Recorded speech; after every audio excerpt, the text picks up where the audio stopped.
Көп әйел үшін жүктілік бар ауыртпалығына қарамастан ең бақытты кезең. Әсіресе бала көптен күткен, жүрекпен қалаған сәби болса. Әлияның да жағдайы дәл солай еді. Мәди екеуі 5 жыл бойы кездесіп, оның 4 жылын бірге тұрып өткізді. Институтты бітірген соң танысқан. Ол кезде Әлия алғашқы жұмысына енді ғана орналасқан, ал Мәди бос уақытында такси айдап ақша табатын. Бір кеште Мәди сұлу, жас қызды үйіне дейін апарып салып, оның нөмірін алмайынша жібергісі келмеді. Сол кезде бұл жағдай Әлияның көзіне өте романтикалы көрінген.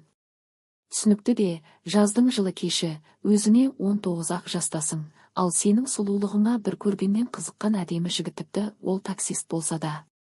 Кейін белгілі болғандай, дәл сол сәт таксиден түсе сала полицияға жүгіру керек болған алғашқы тревожный звоночек екен. Бірақ сол кезде Әлия бәрін ертегі секілді қабылдады. Оқиға кинодағыдай еді. Ал Әлия кино өмірді қатты қалайтын. Осылайша екеуі кездесіп жүре бастады. Мәди өте әдемі түрде көңіл бөлді. Қымбат сыйлықтар, ол гүлдер Әлияның әр әсем иінін, әр нәзік сызығын айқындайтынның бәрін бергісі келетін. Неге екені белгісіз, туыстары да, достары да сол кезде Әлияға ескерткен жоқ. Бірақ қыздың өзі алғаш рет шынайы ғашық болдым деп ойлады.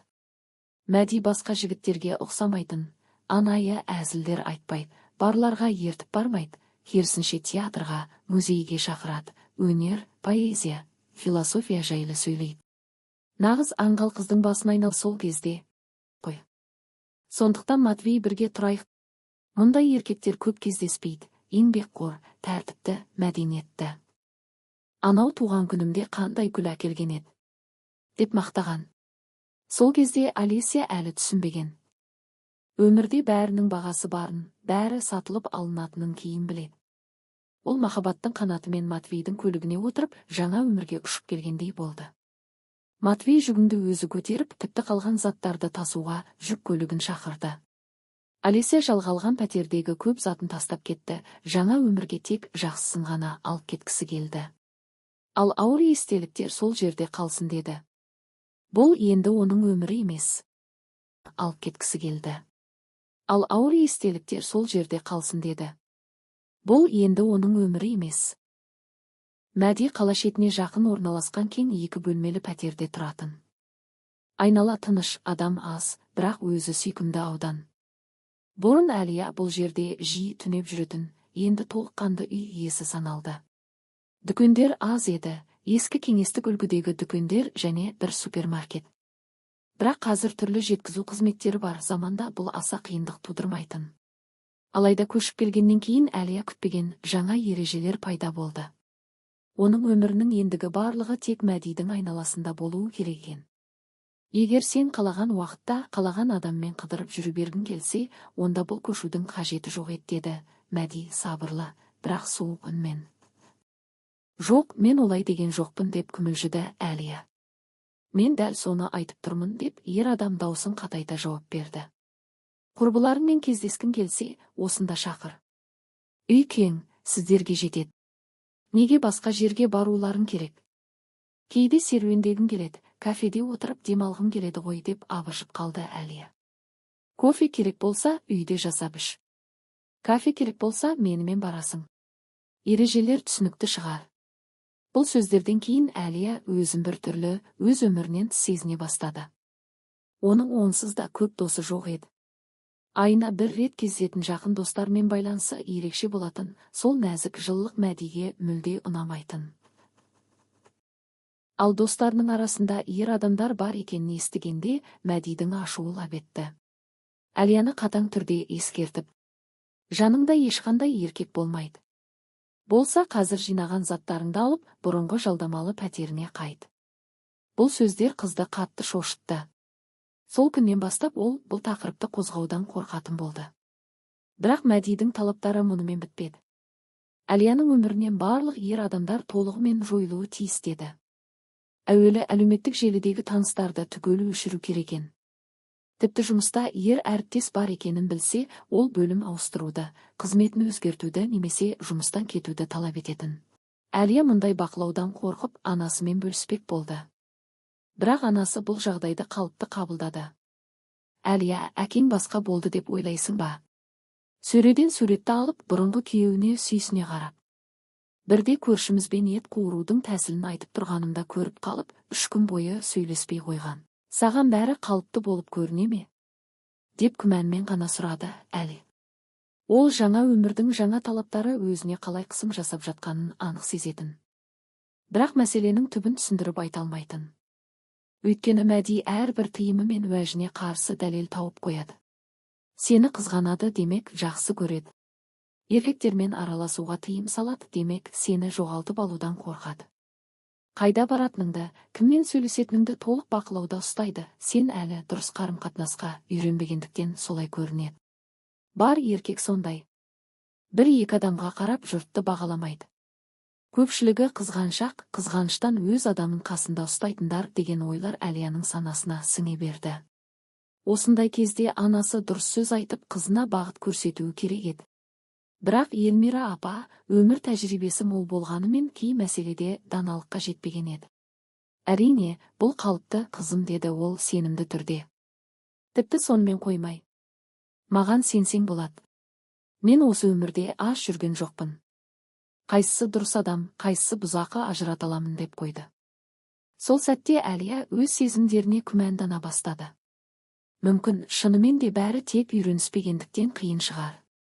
Жаңа өмірге бейімделу әркімге ауыр. Миға да, жүрекке де. Мәди де өте шебер адам еді. Ол қызды ренжітсе, артынан міндетті түрде тілін тауып, тәтті сый мен жылы сөзбен барын жуып шайып тастайтын. Ол Әлияның қай нәрсеге қатты тез түсінді: зергерлік бұйымдар, әдемі көйлектер, сәнді образдар, сапарлар. Ол ақша аямайтын. Әлия армандаған өмірді суреттегідей етіп жасап беруге тырысатын. 4 жыл бірге тұрған соң Мәди алғаш рет бала туралы сөз қозғады. Ол кезде олар Германияға барған еді. Визаны ұзақ күтті, бірақ бәрі сол кеткен күтуге тұрарлық еді. Берлин Әлия өмір бойы армандаған қала.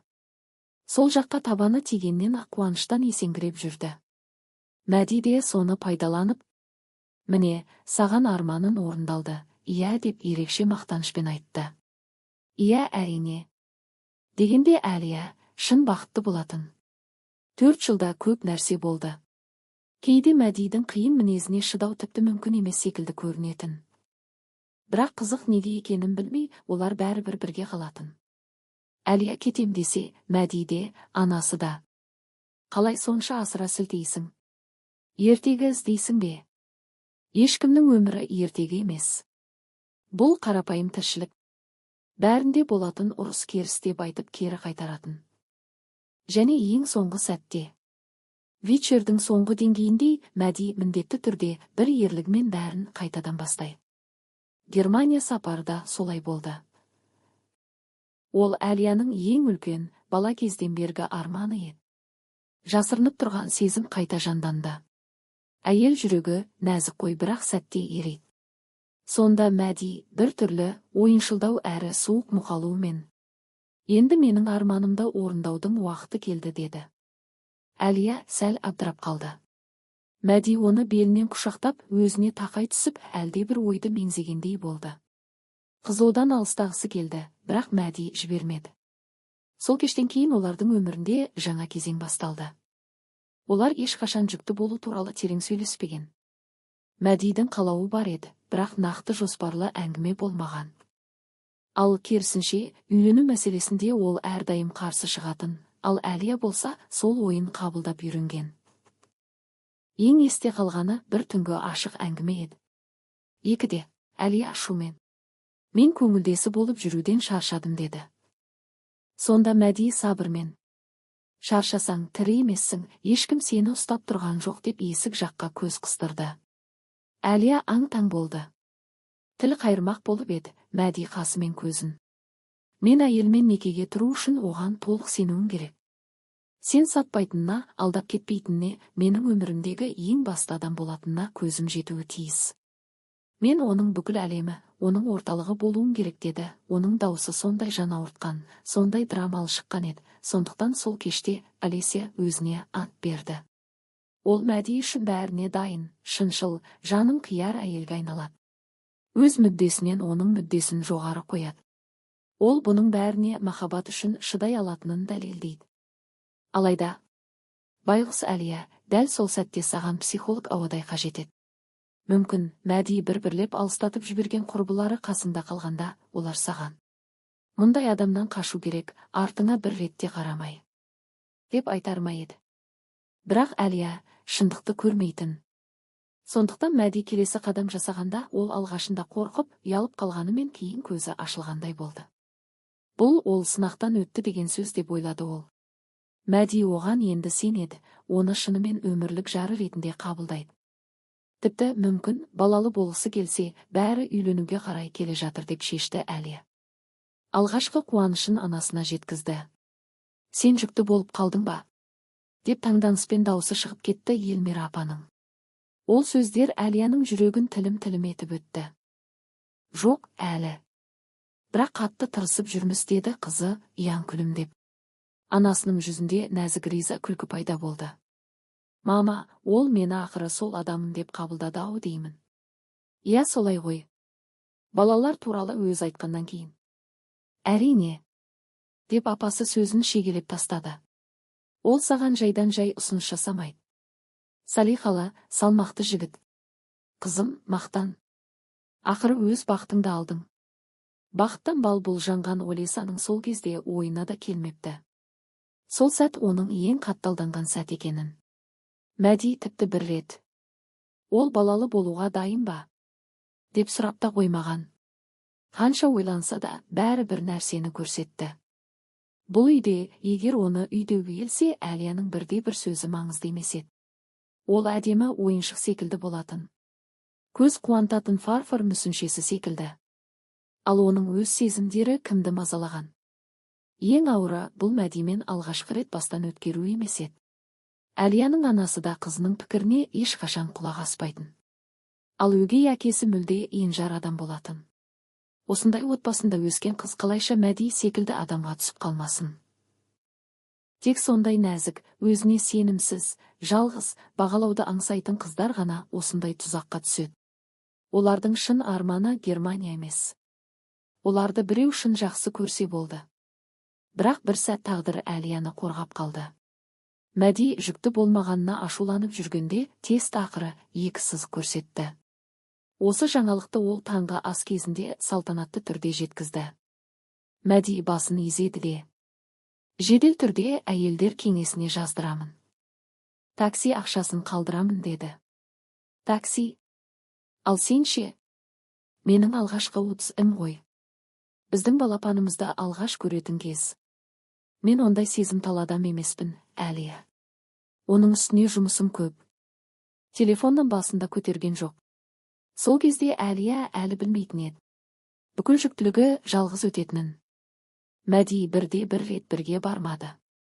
Ол ауруханада жатқанда да келмеді. Жұмыс деді де, орнына Әлияның анасын жібере салды. Бірде Әлия анасына мұңын шағып еді, анасы сөмкесін ашып жатып: бәрін өзің ойлап табасың, Әлия. Жүкті әйелдердің гормоны ғой, деп қолын сермеді. Бірақ ол бірде-бір рет келмеді.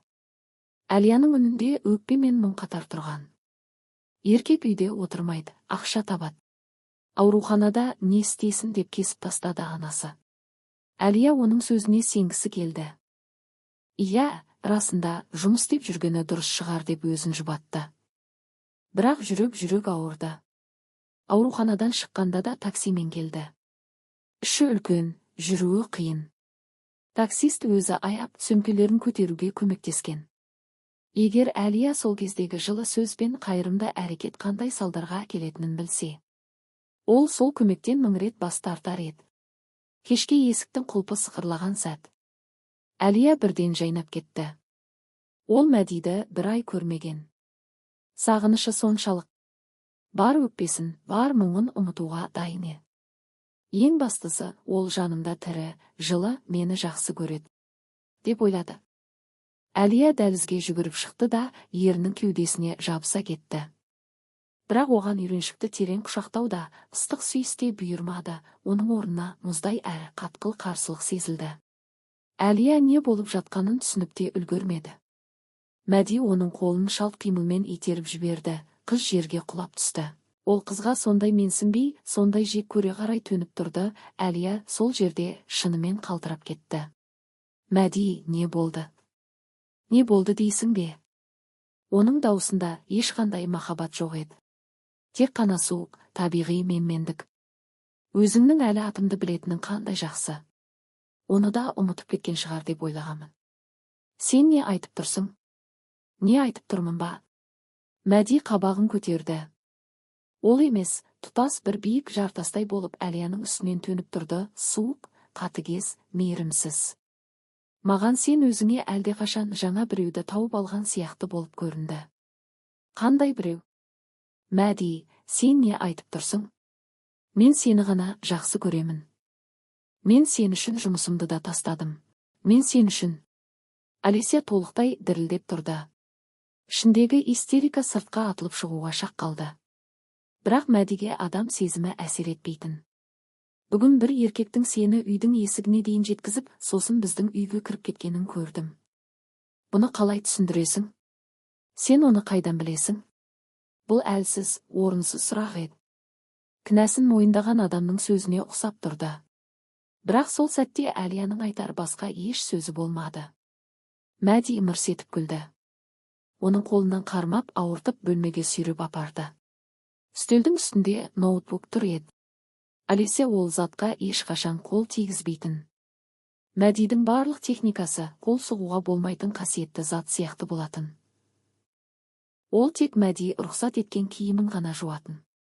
Шкафына да рұқсатсыз жолай алмайтын.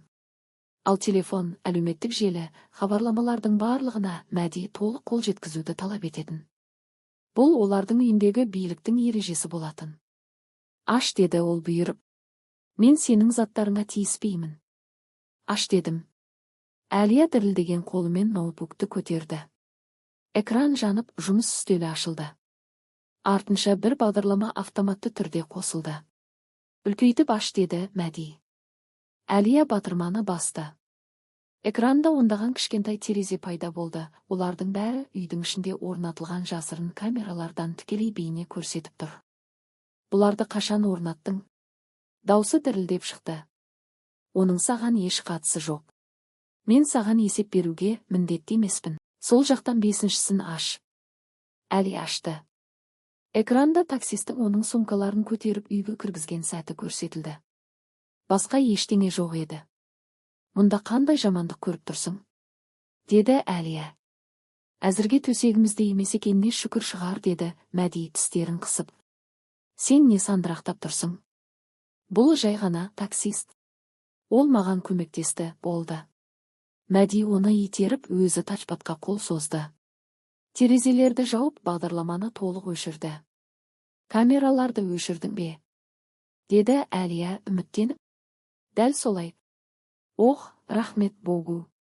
Мен білгенмін, сен түсінесің деп. Ол ойын жалғастырғанша үлгермеді.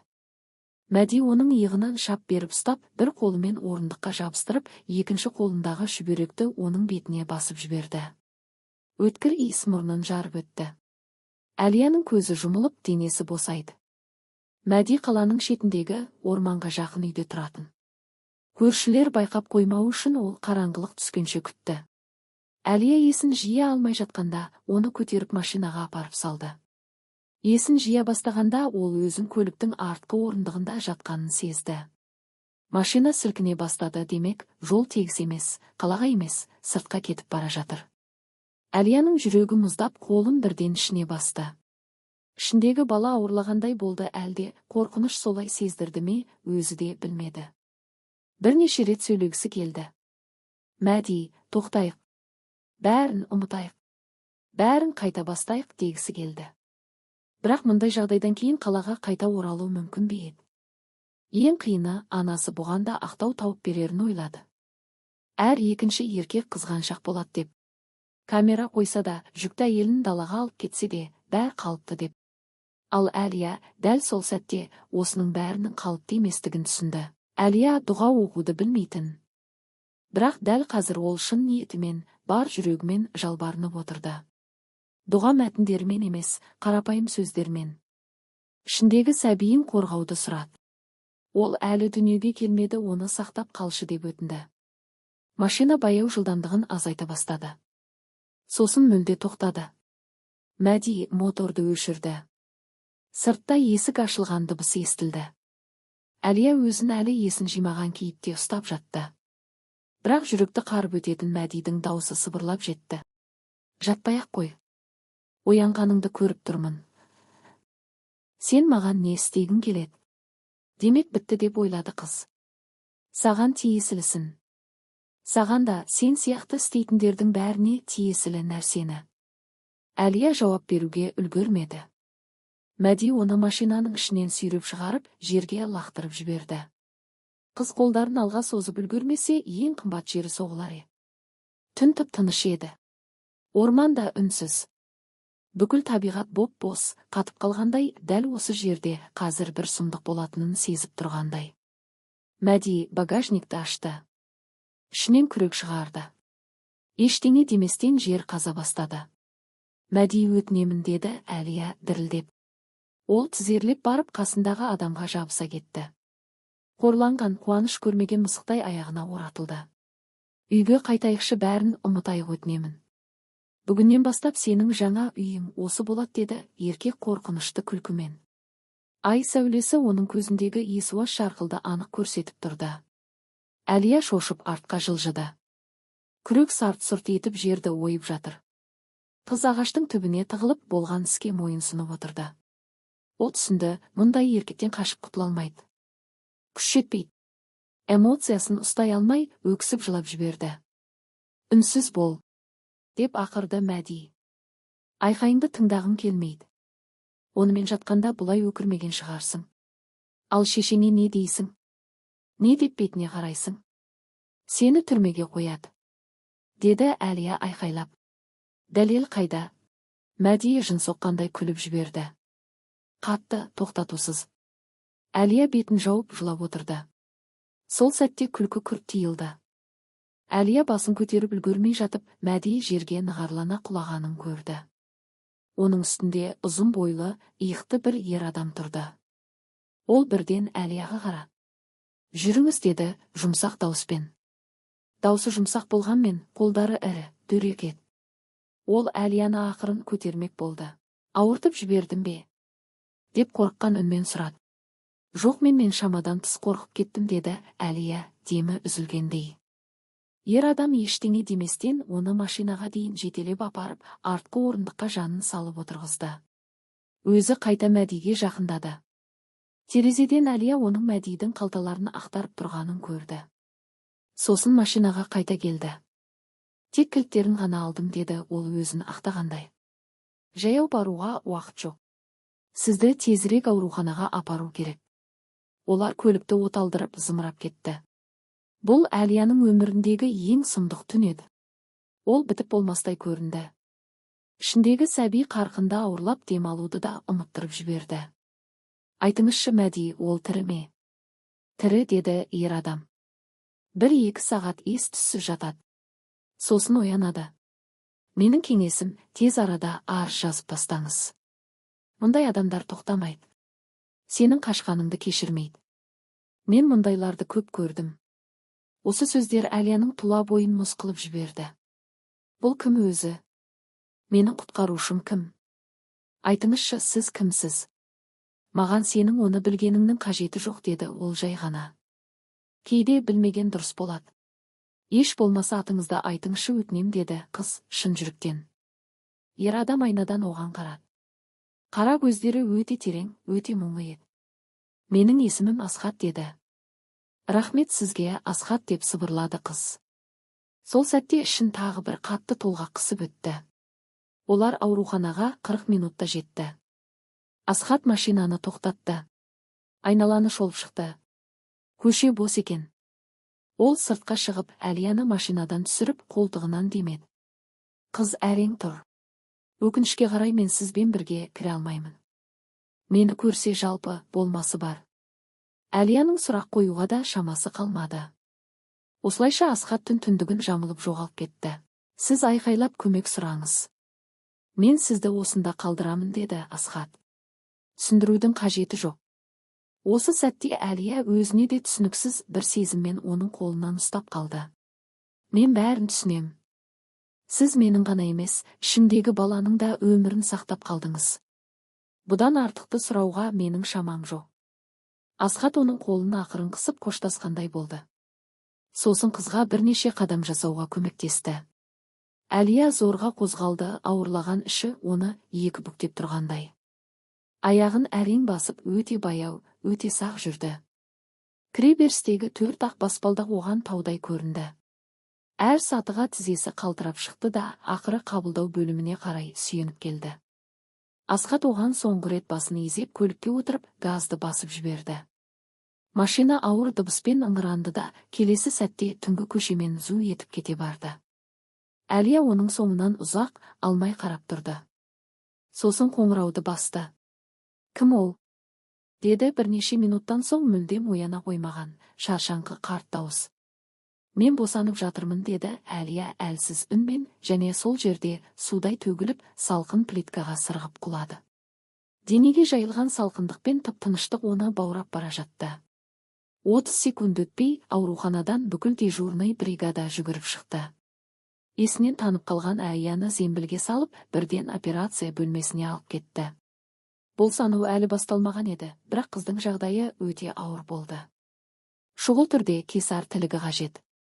Әдетте мұндайда туыстарына хабарласады, біреу операцияға рұқсат беруі керек. Бірақ Әлияның жанында ни телефоны, ни құжаты, түк жоқ. Уақыт күттірмеді, шешім біреу ғана: құтқару. Кешігу, өлім болуы мүмкін еді. Операция өте күрделі өтті. Қан көп кеткен. Дәрігерлер оның қандай қорқынышты жағдайдан өткенін тек шамалап қана болжай алды. Қыз операция бойы есін жиған жоқ. Сол түні кезекшілікке тәжірибелі хирург Қанат Дәрменов болды.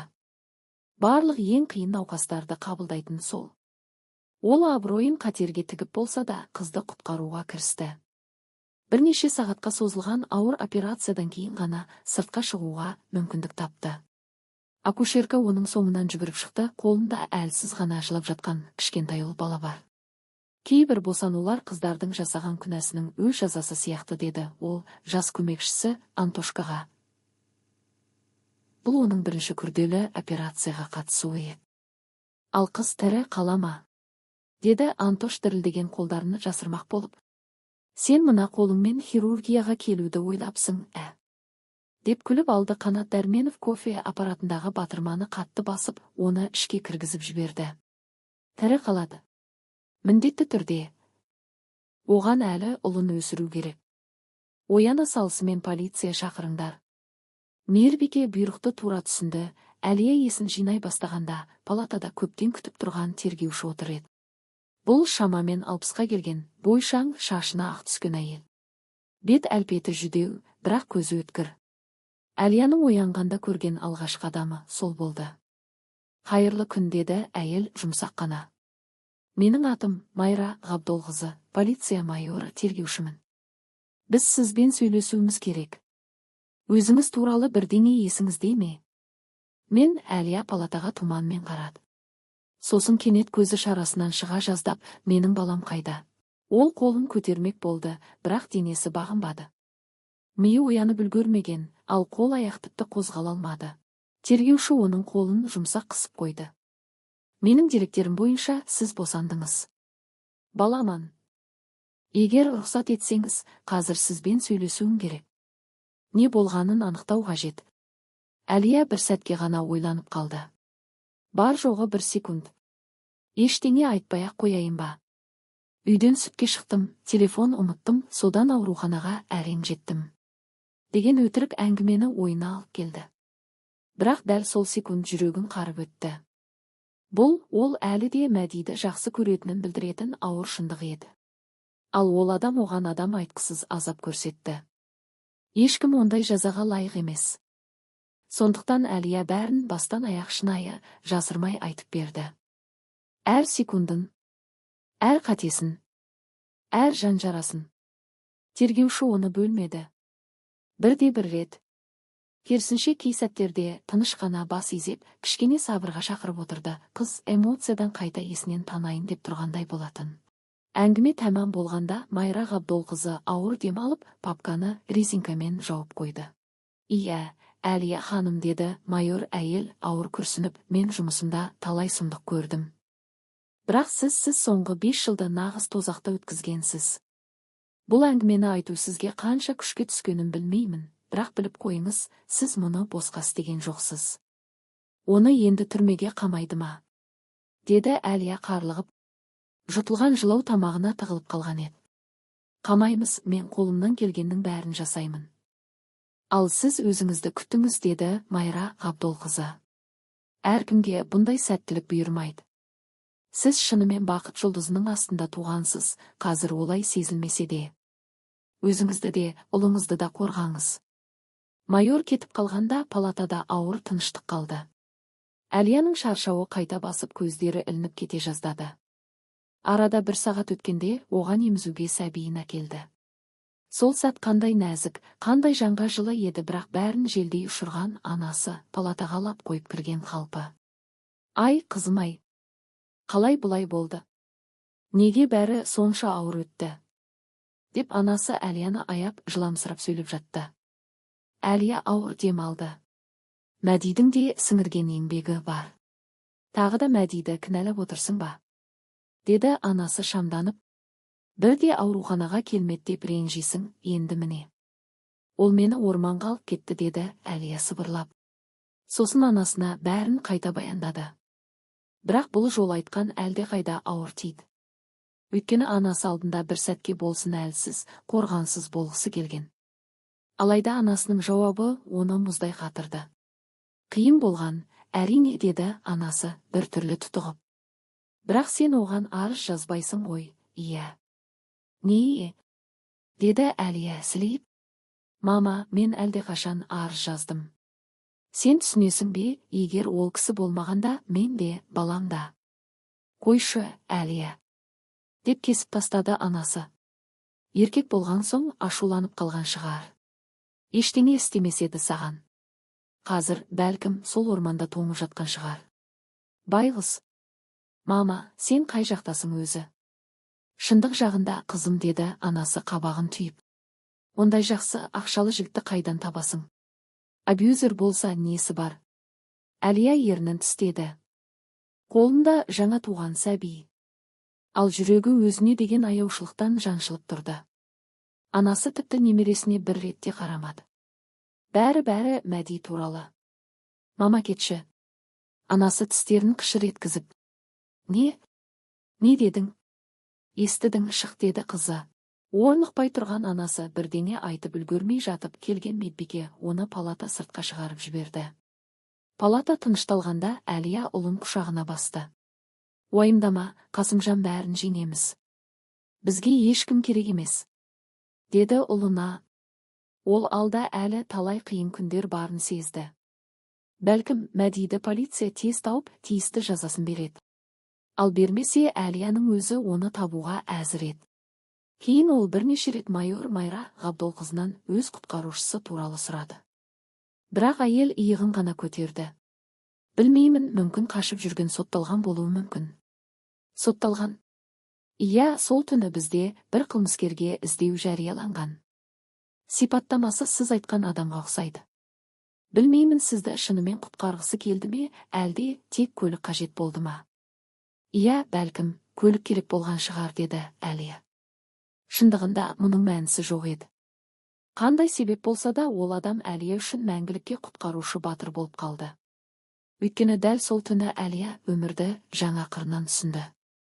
Ал батыр деген дәл солай, үнсіз келеді, алаңсыз келеді, бірақ тағдырды түбегейлі өзгертіп кетеді.